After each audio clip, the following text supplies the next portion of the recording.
تقوی اختیار کریں. یہ بالکل براڈ اپلیکیشن ہے. اسپیسیفک اپلیکیشن بتاؤ کہ میں نے کرنا کیا. میں نے تھیوری پڑھ لی, اب میں نے کرنا کیا, آج کیا کرنا ہے, ابھی کیا کرنا ہے, مجھے یہ بتا دیں, میں شروع کہاں سے کروں. اس طرح سے میں پریکٹیکل اپلیکیشن جب بھی سکھاتا ہوں نا, جو ہم پڑھتے ہیں, تو میں بالکل ایک براڈ کانسیپٹ پہ نہیں جاتا. جب ہم تھیوری پڑھتے ہیں تو مطلب اچھا اب سٹارٹ کہاں سے لیں, کریں کیسے, شروع کیسے کریں, ایک ایک چھوٹے چھوٹے اسٹیپس بتائیں, اس طرح بالکل اسپیسیفک ہو گیا. سب آپ جو بتا رہے ہیں, توبہ, تقوی, نماز کی پابندی, ٹھیک ہے, یہ بھی ہیں, بالکل ہیں. میں ایک چاہ رہا ہوں بالکل ایک اسپیسیفک ہو کے ان کو اپلائی کیا جائے, پھر آہستہ آہستہ جو ہے وہ اس کو براڈ کیا جائے. تو دیکھیں ہم جو ہے اللہ تعالیٰ کے معبود کا علم جو ہے, ایک تو براڈ کانسیپٹ تو یہ معبود کا علم, تو بھائی اللہ تعالیٰ کے اسماء و صفات کا علم حاصل کرو, اللہ تعالیٰ کے افعال, اللہ تعالیٰ کی سنت کے, اللہ تعالیٰ کے طریقہ کار کے اپنی مخلوق سے ڈیل کرنے کا یہ علم حاصل کرو. یہ ایک تو براڈ کانسیپٹ ہو گیا. دیکھیں جو بھی میں پریکٹیکل اپلیکیشن بتاؤں نا, تو اس کو جا کے نیکسٹ کلاس سے پہلے یا آج ہی اس کو پر ضرور عمل کریں انشاءاللہ. اس سے ہوتا ہی ہے کہ اس سے علم جو ہم نے پڑھا ہے نا وہ ضبط ہو جاتا ہے, وہ محفوظ ہو جاتا ہے. سب سے بہترین طریقہ علم کو یاد رکھنے کا یہ ہے کہ اس پر فوراً عمل کر لیا جائے, اس پر فوراً عمل کر لیا جائے, سب سے بہترین طریقہ ہے. حتیٰ کہ بعض اوقات ایسا ہوتا ہے کہ آپ کو یعنی جب آپ نے کوئی علم حاصل کیا ہوگا اور پھر آپ اس پر فوراً سے عمل پیرا ہو جائیں گے نا, تو ہوگا یہ کہ کبھی کبھار آپ یہ تو بھول جائیں گے میں نے پڑھا کب تھا, دلیل کیا تھی اس کی, یہ تو بھول جائیں گے, لیکن عمل جو ہوگا نا آپ کا, وہ آپ کو یعنی وہ آپ کو حفظ کرا دے گا, وہ یعنی میمورائز ہو جائے گی آپ کو کہ وہ چیز میں نے یہ پڑھی تو تھی, مطلب یہ آپ کے ذہن میں آ گیا, یہ میں نے پڑھا تو تھا, کب پڑھا تھا یہ نہیں پتا, کیونکہ آپ کا عمل اس پر ہوگا. سب سے جیسے کہ سلف کہتے ہیں کہ علم جو ہے وہ آتا ہے اور عمل کے دروازے پر دستخط دیتا ہے, اس کو جواب نہیں ملتا تو چلا جاتا ہے. تو ہم یہ ساری جو پوائنٹس اور یہ اس کو آرگنائز کرنا, نوٹس بنانا, یہ ساری چیزیں بالکل اچھی بات ہے, ہم یہ کر رہے ہیں, لیکن سب سے بہترین اس سے علم میمورائز ہوگا, یاد بھی ہوگا, لیکن سب سے جو اور نکل بھی جلدی جائے گا اگر اس پر عمل نہ کیا جائے. تو علم کو سب سے اچھے طریقے سے یاد کرنے کا سب سے بہترین طریقہ ایک تو یہ اس پر عمل کیا جائے, اور دوسرا یہ اس کو آگے پہنچایا جائے. ایک یہ اس پر عمل کیا جائے, دوسرا یہ اس کو آگے پہنچایا جائے. اس سے آپ کا علم ضبط ہوگا اور اس سے علم نہیں نکلے گا. ٹھیک ہے جی. تو اب دیکھیں ہم نے یہاں پہ ذکر کیا عبادت کی شرائط. عبادت کی شرائط میں سے ہم نے پہلے ذکر کیا معبود کا علم. اب معبود کا ٹو بی ویری اسپیسیفک معبود کا علم ہم آج, آپ سر حنین یہ ہمیں بتائیں کہ آج میں کیسے اس پر عمل کروں. ٹھیک ہے, آپ نے بتا دیا تقوی اختیار کریں اور معبود کا علم, یعنی ایک ہم جو کر رہے ہیں وہ معبود کا علم ہی حاصل کر رہے ہیں, اسماء و صفات کا ہے, تو یہ تو میری پوری زندگی چلتا رہے گا. مجھے ایسی کوئی چیز بتائے, ایسا پریکٹیکل بتائے کہ میں جس کو آج شروع کر سکوں, تاکہ یہ علم میرا مضبوط ہو جائے جو میں نے آج پڑھا ہے. تو ہم یوں کر سکتے ہیں, مثال کے طور آپ قرآن کی ایسی آیات دیکھیں جہاں پہ اللہ تعالیٰ کا علم ہو. اب میں بالکل اسپیسیفک ہو کے آپ کو بتا رہا ہوں کہ بالکل اسپیسیفک ہو کے اگر ہم نے یہ دیکھنا ہے اس کی پریکٹیکل اپلیکیشن, تو سورہ حشر کی آخری آیات جو ہے, سورہ حشر کی آخری آیات, واللہ الذی لا الہ الا هو عالم الغیب والشہادہ هو الرحمن الرحیم الی آخرہ, آخر تک. اس کی یہ جو آیات ہیں اللہ تعالیٰ اس میں اپنا تعارف کرا رہا ہے, اللہ تعالیٰ اپنے بارے میں بتا رہا ہے یہاں پہ. یہ اللہ تعالیٰ کی صفات کا علم ہو گیا. یہاں پہ سورہ حشر کی آخری آیات میں اس کی تفسیر پڑھیں, لاسٹ آیات اس پہ, یعنی ٹو بی ویری اسپیسیفک, آپ نے اگر اس پر عمل کرنا ہے تو سورہ حشر کی آخری آیات کی تفسیر دیکھیں. کون سی تفسیر دیکھیں جی؟ تفسیر ابن کثیر دیکھ لیں. میں بالکل اسپیسیفک ہو کے چل رہا ہوں, کچھ آپ کے لیے لوز اور ویگ اور انکلیئر نہیں ہو رہا, تاکہ بالکل آپ کے پاس اور کوئی ایکسکیوز ہی نہ ہو کہ یار یہ مجھے پتہ نہیں تھا. آپ نے بالکل عمل کرنا ہے انشاءاللہ, میں نے بھی کرنا ہے, آپ نے بھی کرنا ہے. تفسیر ابن کثیر, احسن البیان دیکھ لیں, تفسیر السعدی دیکھ لیں. ٹھیک ہے, یہ بالکل بیسک تفاسیر ہیں جو آپ نے کھول کے دیکھنی. اچھا ایک تو یہ ہو گیا, آیت الکرسی بہت امپورٹنٹ ہے اللہ تعالیٰ کے تعارف میں، اس کی تفسیر دیکھ لیں، ٹھیک ہے. اسی طرح سورہ اخلاص، اس کی تفسیر ہم پوری زندگی پڑھتے تو ہیں، اس کی تفسیر بھی پڑھ لیں، سورہ اخلاص. تو یہ آپ کو سب کیا بتائے گا؟ یہ اللہ کی ذات کے بارے میں، اللہ کی صفات، اللہ کے افعال کے بارے میں جو ہے نا، اللہ کے افعال. اگرچہ یہ جہاں پہ اللہ تعالیٰ اپنا تعارف کراتا ہے وہاں سے ہمیں پتہ تو چل جائے گا، لیکن زیادہ تر ہمیں جو اللہ تعالیٰ کا طریقہ کیا ہے ڈیل کرنے کا اپنی مخلوق کے ساتھ، وہ ہمیں کیسے، وہ پرانے لوگوں کے جو اللہ تعالیٰ کس سے ذکر کرتا ہے، پرانی قوموں کے، کہ انہوں نے یہ نہیں کیا تو اللہ تعالیٰ نے ان کے ساتھ یہ کیا، انہوں نے یہ کیا تو اللہ تعالیٰ نے ان کے ساتھ یہ کیا. اس کو کہتے ہیں اللہ کی سنت، یعنی اللہ تعالیٰ کس طرح سے مخلوق کے ساتھ انٹریکٹ کرتا ہے. اور اسی طرح اللہ تعالیٰ یہ اللہ کے اسماء و صفات. تو یہ ساری چیزیں جہاں پہ بالکل پیورلی اللہ تعالیٰ نے اپنا تعارف کرایا ہے، وہ ہم ان چیزوں کو دیکھیں. اور تو بالکل کنسائز اور بالکل آسان رکھنے کے لیے، یعنی یہ اس میں صرف سورہ حشر کی آخری آیت میں آپ کو صرف اس کی تفسیر دیکھنے میں صرف 10-15 منٹ لگیں گے، تو اس پر ضرور انشاءاللہ آپ عمل کریں. یہ ایک پریکٹیکل اپلیکیشن ہے.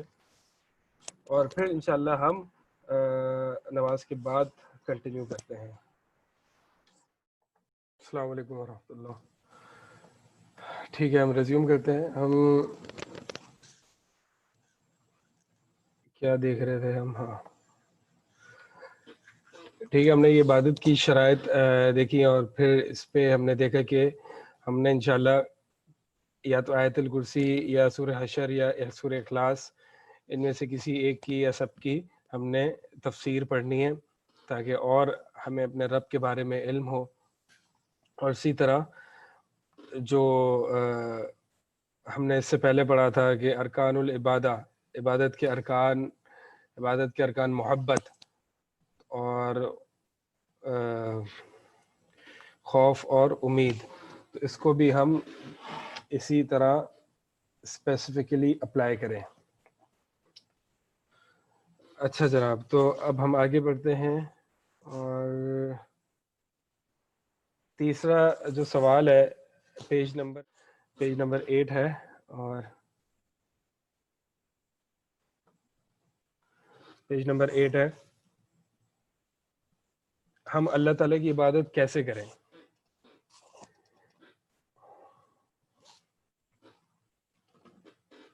تو جواب یہ ہے کہ جس طرح ہمیں اللہ تعالیٰ اور اس کے رسول صلی اللہ علیہ وسلم نے حکم دیا، یہ ہم پہلے ڈسکس کر چکے ہیں کہ عبادت کی قبولیت کی 2 شرائط ہیں. ایک اللہ کے رسول صلی اللہ علیہ وسلم نے جیسے حکم دیا، اور اخلاص.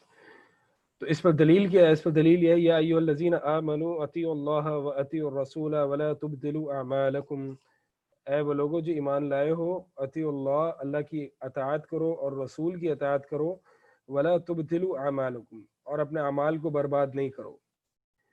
کیا مطلب؟ اگر اللہ کی اطاعت کرو گے اور رسول کی اطاعت کرو گے تو اپنے اعمال کو برباد نہیں کرو گے، لیکن اپنی عبادات میں اگر اللہ کی اطاعت نہیں کرو گے اور رسول کی اطاعت نہیں کرو گے تو پھر تو اپنے اعمال کو برباد کر دو گے. اور آگے حدیث میں ہے کہ آپ صلی اللہ علیہ وسلم نے فرمایا کہ من عمل عملا لیس علیہ امرنا فہو رد، جو شخص ایسا عمل کرے جس پر ہمارا حکم نہ ہو، ہماری اتھارٹی نہ ہو، فہو رد، تو وہ مردود ہے، یعنی وہ رد کر دیا جاتا ہے، اس کو قبول نہیں کیا جاتا. تو یہ بڑی امپورٹنٹ چیز ہے. ہم عبادت میں دیکھیں کہ رسول اللہ صلی اللہ علیہ وسلم نے کس طرح سے کی، یا ہمیں کس طرح سے بتایا کہ کس طرح ہم عبادت کریں. تو اگر تو ایسی ہی ہم عبادت کریں گے تو پھر وہ قبول ہوگی، لیکن اگر اللہ اور اس کے رسول کے بتائے ہوئے طریقے پر نہیں کریں گے تو عبادت قبول نہیں ہوگی. اور یہ اتنا بڑا خسارہ ہے، یعنی مطلب یہ ایک ڈبل لاس ہے نا. ایک تو دیکھیں 2 کیسز لیں. ایک کیس یہ ہے کہ بندہ عمل نہیں کرتا، بندے کو پتہ ہے کہ ٹھیک ہے نیکی کرنی چاہیے، نماز پڑھنی چاہیے، روزہ رکھنا چاہیے، اللہ کی عبادت کرنی چاہیے، وہ نہیں کرتا. تو اس کو پتہ ہے وہ نہیں کر رہا اور وہ غلط کر رہا ہے، وہ نہیں کر رہا، ٹھیک ہے، اس کو اس چیز کا گناہ ملے گا. ڈپینڈ کرتا ہے گناہ کتنا بڑا ہے. تو اس کا ایک جرم یہ ہے کہ وہ نہیں کر رہا، اور اس کو وہی اس کو سزا بھی ملے گی کہ وہ نہیں کر رہا. ٹھیک ہے.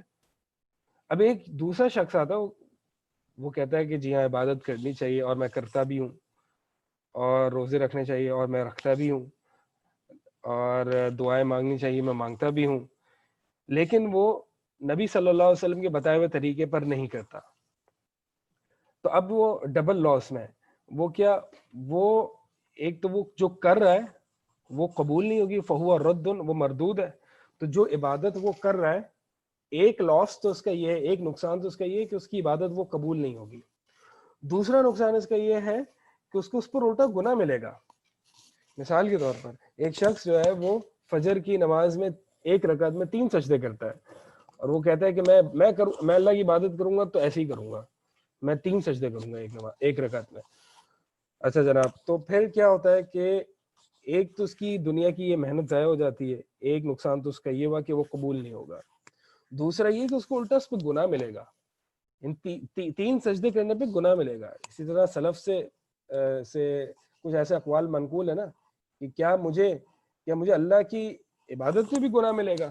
کہاں ملے گا، جب تم اللہ اور اس کے رسول پر کے بتائے ہوئے طریقے پر نہیں چلو گے. قرآن سورہ کہف میں آتا ہے کہ قل هل ننبئكم بالاخسرین اعمالا الذین ضل سعیهم فی الحیاۃ الدنیا وهم يحسبون انهم يحسنون صنعا. یہ جو میں ڈبل لاس کی بات ذکر کر رہا ہوں نا، کہ یہ جو بندہ ہے جو عمل کرتا تو ہے لیکن نبی کے بتائے ہوئے طریقے پر نہیں کرتا، وہ ڈبل لاس، ڈبل نقصان ہے اس کا. یہ اور اللہ تعالیٰ کہتا ہے کہ اللہ تعالیٰ نے قرآن میں فرمایا کہ ایسا بندہ تو سب سے بدترین خسارے والا ہے. یعنی اس کا جو نقصان ہے، اس سے بڑا کسی کا نقصان ہو ہی نہیں سکتا. کیا فرمایا اللہ تعالیٰ نے؟ اے نبی کہہ دیجئے هل انبئکم بالاخسرین اعمالا، کہ کیا میں تمہیں سب سے بالاکثرین، سپرلیٹو ڈگری ہے، اسم تفضیل ہے، سپرلیٹو ڈگری، سب سے بڑا خسارے پانے والا اعمال کے اعتبار سے میں تمہیں اس کے بارے میں خبر نہ دوں؟ یعنی جو سب سے بڑا لاس میں ہے اعمال کے اعتبار سے، کہ کیا میں تمہیں اس کے بارے میں خبر نہ دوں؟ الذین یحسبون انہم یحسنون صنعا، کہ یہ وہ لوگ ہیں، قل هل ننبئکم بالاکثرین اعمالا الذین یحسبون انہم یحسنون صنعا، کہ وہ لوگ ہیں جو یحسنون، جو اچھا سمجھتے ہیں، یحسبون سمجھتے ہیں کہ ہم اچھا عمل کر رہے ہیں، یحسنون صنعا کہ ہم جو ہے وہ اچھا عمل کر رہے ہیں. یعنی ایک تو وہ عمل نبی کے بتائے ہوئے طریقے پر نہیں کر رہے اور وہ اس کو الٹا سنت سمجھ رہے ہیں. تو یہ سب اللہ تعالیٰ نے کہا یہ سب سے بڑا خسارے والے میں، جو اپنے، ایک تو وہ شخص ہے نا کہ اس کو پتا ہے کہ میں غلط کر رہا ہوں، ایک وہ شخص ہے کہ جو غلط کر رہا ہے لیکن وہ اس غلط کو صحیح سمجھ رہا ہے. تو اللہ تعالیٰ فرما رہا ہے کہ قل هل انبئکم بالاخسرین اعمالا، یہ سب سے بدتر، یعنی سب سے بڑے لاس میں ہے یہ اعمال کے اعتبار سے ایسا شخص جو برا عمل کرتا ہے اور وہ یہ سمجھ رہا ہوتا ہے پوری زندگی کہ میں نے اس کو یہ اچھا عمل کیا ہے. اب دیکھیں اس کا ایک نقصان اس طرح بھی ظاہر ہوتا ہے. اب وہ پہلا جو شخص تھا، میں نے آپ کو بتایا، پہلا جو شخص تھا جو گناہ کر رہا ہے، جو عمل نہیں کر رہا، اس کو پتا ہے کہ وہ غلط کر رہا ہے، تو کبھی نہ کبھی ایک پوائنٹ تو آئے گا، یہ آ سکتا ہے، پاسبلٹی تو ہے نا کہ اس کو احساس ہو جائے گا اور وہ نادم ہوگا اپنے کیے ہوئے پر اور وہ توبہ کر سکتا ہے. لیکن اگر جو نبی کے بتائے ہوئے طریقے پر عبادت نہیں کرتا اور وہ اس کو عبادت سمجھتا ہے، یعنی جو شخص بدعت کو عبادت سمجھتا ہے، تو وہ کبھی توبہ کیوں کرے گا؟ وہ تو یہی سمجھ رہا ہے کہ میں اللہ کی عبادت کر رہا ہوں، میں اللہ کو خوش کر رہا ہوں، تو وہ کبھی سے توبہ نہیں کر سکتا حتیٰ کہ اللہ تعالیٰ اس کو توفیق دے اور اس کو علم حاصل ہو جائے کہ نہیں جی میں جو کر رہا ہوں وہ غلط ہے، وہ نیکی نہیں بلکہ الٹا گناہ ہے، وبال ہے. ٹھیک ہے، کوئی کوشچنز ہیں؟ اگر انسان بھول جائے اور 3 سجدے کر دے تب بھی گناہ ہے کیا؟ نہیں، بھول چوک اور یہ الگ چیز ہے. اللہ کے نبی صلی اللہ علیہ وسلم کی حدیث ہے کہ مجنون سے اور نسیان، بھولنے والے شخص سے اور سوتے ہوئے شخص سے اس سے قلم اٹھا دی گئی ہے. یعنی ان کے لیے، ان کے پاس تو ایکسکیوز ہے نا، جن کو علم نہیں ہے کہ یہ بدعت ہے یا رسول اللہ سے ثابت نہیں، ان کا کیا ہوگا؟ بھائی اصل میں ہوتا یہ ہے کہ جو بدعت کر رہا ہے نا، جو بدعت کر رہا ہے وہ تو یہی سمجھ رہا ہے کہ یہ رسول اللہ صلی اللہ علیہ وسلم سے ثابت ہے. اگر بالفرض اس کو یہ پتا ہو کہ یہ رسول اللہ سے ثابت نہیں ہے، یا رسول اللہ صلی اللہ علیہ وسلم نے ایسا نہیں کیا، اور پھر بھی وہ کر رہا ہے، تو پھر تو اس سے بڑا کوئی مجرم ہی نہیں ہے. جو عام لوگ، عوام الناس جو بدعت کا شکار ہوتی ہے، وہ لا علمی کی بنیاد پر ہوتی ہے، ان کے پاس علم نہیں ہوتا، وہ یہی سمجھ ہوتی ہے کہ یہی سنت ہے، حالانکہ ہوتی بدعت ہے. تو اس کا حل کیا ہے؟ اس کا حل ان کو علم دینا ہے. تو اللہ تعالیٰ ان کے ساتھ کیسا معاملہ کرے گا یہ اللہ عالم، اس پر ہم فتویٰ نہیں لگا سکتے. لیکن جو جان بوجھ کر بہت سے ایسے لوگ ہیں، جیسے کہ بہت جو علمی شخصیت پڑھے لکھے لوگ ہیں، وہ بھی بدعت کا شکار ہوتے ہیں. اور یعنی جو پڑھے لکھے علماء، ظاہر سی بات ہے تو وہ ان کو تو پتہ ہے نا. لیکن تو ان کا کیا مسئلہ ہے؟ ان کا یہ مسئلہ ہے کہ ہو سکتا ہے تکبر ہو کہ بھائی پوری زندگی ہم کرتے ہیں، اب کیا غلط ہم اپنا، اب یعنی پوری زندگی جو ہم نے پریچ کیا، 30 سال پریچ کیا، اب میں ایک لمحے میں اس کو گرا دوں جو میں نے پریچ کیا، تو بڑا مشکل. مطلب یہ لوگ اپنی سیٹ اور اپنا مرتبہ اس طرح چھوڑنے کو، جیسے کہ ہرقل تھا، ہرقل نبی صلی اللہ علیہ وسلم، حدیث کی کتب میں موجود ہے. ہرقل جو تھا یہ کیا کہتے ہیں، ابو سفیان رضی اللہ تعالیٰ عنہ، ان سے پوچھا گیا تھا، بڑی حدیث ہے صحیح بخاری میں، ان سے نبی صلی اللہ علیہ وسلم کے بارے میں پوچھا گیا، تو ہرقل نے پہچان لیا کہ نبی صلی اللہ علیہ وسلم حق ہیں، سچے نبی ہیں. اچھا، اور سب کچھ جو ہے وہ انہوں نے پہچان لیا، اور اس کے باوجود انہوں نے ایمان، وہ نبی صلی اللہ علیہ وسلم پر ایمان نہیں لایا، وہ نبی صلی اللہ علیہ وسلم پر ایمان نہیں لایا.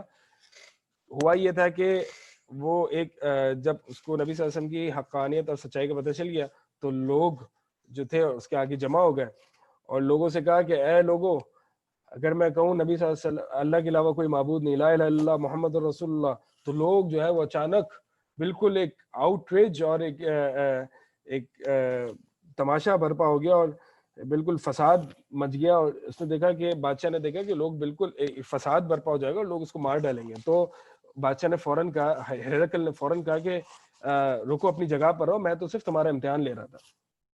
تو مقصد یہ تھا نا، وہاں پہ تکبر تھا، اپنی سیٹ چھوڑنے کو تیار نہیں تھا. وہ اس کو پتا تھا اگر وہ نبی کی حقانی، نبی کو تسلیم کر لے گا تو پھر اس کی وہ جو ہے وہ لوگ اس کو مار ڈالیں گے. تو بہت سی وجوہات ہو سکتی ہے. اور تیسرا سوال کیا ہے؟ نماز ہی لوگ الگ پڑھتے ہیں، اس کا کیا؟ نماز لوگ الگ پڑھتے ہیں، اس کا کیا؟ یہ مجھے سوال سمجھ میں نہیں آیا. اور کیا عقیدے کی کتاب کا نام بتا دیں، یہ آپ کو پہلے ہی بتا چکے ہیں. لوگ جانتے ہیں کہ یہ سنت نہیں ہے، لیکن کہتے ہیں کہ یہ امام کے مطابق ہے. دیکھیں امام حجت نہیں ہے، کوئی بھی شخص حجت نہیں ہے. یہاں پہ ہم نے کیا پڑھا؟ یا ایھا الذین آمنوا اطیعوا اللہ واطیعوا الرسول، اللہ کی اطاعت کرو، الرسول کی اطاعت کرو. یہاں پہ کسی امام کا ذکر نہیں ہے. تو حجت جو ہے سورس، بنیادی سورس اللہ اور اس کا رسول ہے، کوئی امام حجت نہیں ہے. جو امام یعنی یہ بڑا نعرف الرجال بالحق ولا نعرف الحق بالرجال. ہم حق کو لوگوں سے نہیں پہچانتے، ہم لوگوں کو حق پر میچ کرتے ہیں. یعنی حق قرآن حدیث ہے، جو اس پہ پورا اترے گا ٹھیک ہے، اس کی بھلائی ہے. ہم لوگوں کے اوپر حق کو پیش نہیں کرتے. یعنی لوگ پیمانہ نہیں حق جانچنے کا، حق ایک علیحدہ چیز ہے. حق کیا ہے اللہ اور اس کا رسول بتائے گا، ہم لوگوں کو اس پر میچ کریں گے، لوگوں کو اس پر وزن کریں گے. اور رفع الیدین کا مسئلہ، یہ آپ کتب حدیث میں فقہ میں سوال کرنا. رفع الیدین بالکل جی سنت ہے، نبی صلی اللہ علیہ وسلم سے ثابت ہے. اور استاد سب سورہ یاسین پڑھ کر دم کرنا یہ چاہیے. بالکل سورہ یاسین پڑھ کے دم، پورا قرآن دم ہے، اور پورا قرآن پڑھ کے دم کیا جا سکتا ہے کہیں سے بھی. لیکن کچھ صورتیں الگ سے خاص طور پر آئیں، جیسے سورہ فاتحہ ہے، سورہ فلق، سورہ ناس ہے، ان کا دم کرنا کچھ احادیث سے اسپیشلی ملتا ہے. حجت کا مطلب یہ حجت قائم کرنے کا مطلب یہ ہوتا ہے کہ اب میں نے آپ کو تمام چیزیں واضح کر دی، حق واضح ہو گیا آپ پر. مثال کے طور پر میں نے آپ پر حجت واضح کی، یعنی یہ آپ پر میں نے حجت قائم کی، اس کا مطلب یہ ہے کہ میں نے آپ کو سب بیان کر دیا، اب آپ بھی جان گئے، آپ پر حق واضح ہو گیا، اب آپ کے پاس اور کوئی چارہ نہیں ہے، آپ کے پاس اور کوئی چارہ نہیں ہے سوائے اس کے کہ آپ نہ مانیں. آپ کے پاس یعنی سارا آپ پر واضح ہو گیا.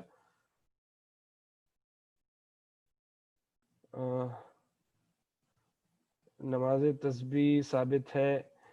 اچھا یہ سارے فقہی مسائل آ گئے. دیکھیں ایک میں نے اصول بتایا ہے، اصول بتایا کہ ہم سنت کو کیسے سمجھیں گے اور بدعت کو کیسے سمجھیں گے. دیکھیں بدعت جو ہے نا، ہمیشہ یہ بدعت کو پہچاننے کا ایک قاعدہ ہے. بدعت کو پہچاننے کا قاعدہ کیا ہے کہ جو عبادت، جو چیز نبی صلی اللہ علیہ وسلم کے دور میں ہو سکتی تھی لیکن وہ نہیں ہوئی، جو چیز نبی صلی اللہ علیہ وسلم کے دور میں ہو سکتی تھی لیکن وہ نہیں ہوئی، اور وہ اگر آج ہم کریں تو وہ بدعت ہوگی. جو چیز سے مطلب دین میں جو چیز، ایسا نہیں اگر جیسے آج لوگ تربوز کھا رہے ہیں تو وہ کہیں بھائی نبی صلی اللہ علیہ وسلم کے دور میں تربوز تو اس طرح تو نہیں کاٹا جاتا تو لہٰذا بدعت کرو، یہ بدعت نہیں ہوگی، یہ دنیاوی چیز ہے.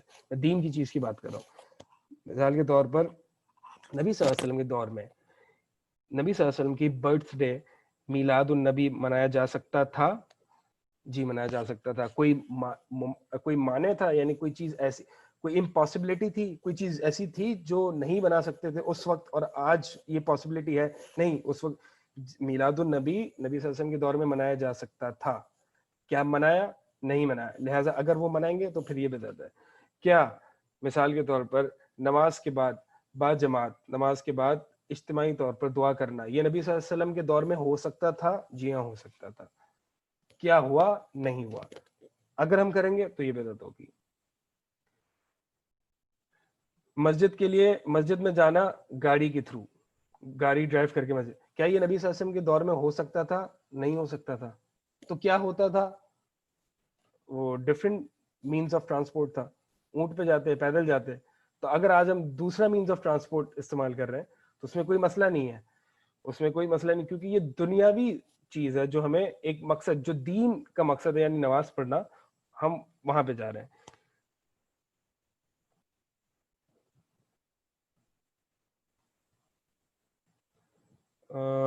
بہت سارے سوالات آ رہے ہیں. ٹھیک ہے، ٹائم ہمارا ختم ہو گیا ہے اور آپ کی نیکسٹ کلاس شروع ہونے والی ہے انشاءاللہ.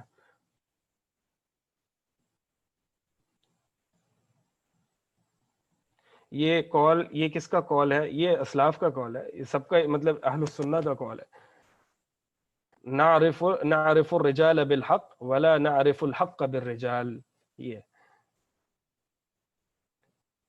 ہم لوگوں کو ہم لوگوں کو حق سے نہیں پہچانتے، ہم حق کو لوگوں سے نہیں پہچانتے، ہم لوگوں کو حق سے پہچانتے ہیں. ٹھیک ہے. سبحانک اللہم و بحمدک اشہد ان لا الہ الا انت استغفرک.